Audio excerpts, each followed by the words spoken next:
જે કહેવાય છે કે ભાઈ દૂધ ઇન્ડસ્ટ્રી છે એના લીધે જ જે ગાય ભેંસનું જે માંસ કપાય છે એની ઇન્ડસ્ટ્રી ચાલે છે એના આધાર ઉપર, એના લીધે જ એ માંસ સસ્તું મળે છે. એ સાચું છે? એક્ઝેક્ટલી. દૂધ industry is equal to beef industry. કેવી રીતે?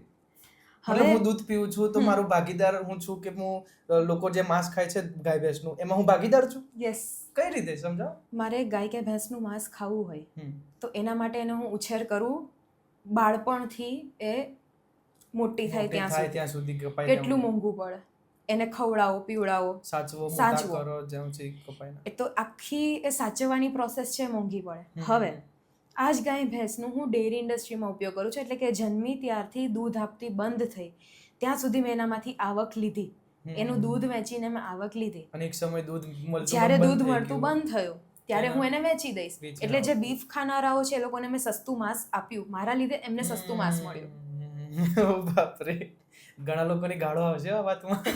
આ લોકો પણ એમ સમજે છે કે ગાય પ્રત્યે અમે આટલા સારા છીએ, તો આ લોકો આવું બધું કહીને અમને એમ ફીલ કરાવે છે કે અમે સારા નથી. પણ નથી સારા. એ લોકો એ સમજી રહ્યા છે કે ગાયને સાચવે છે, પણ અસલિયતમાં એ ગાયનું પતન કરે છે એમ.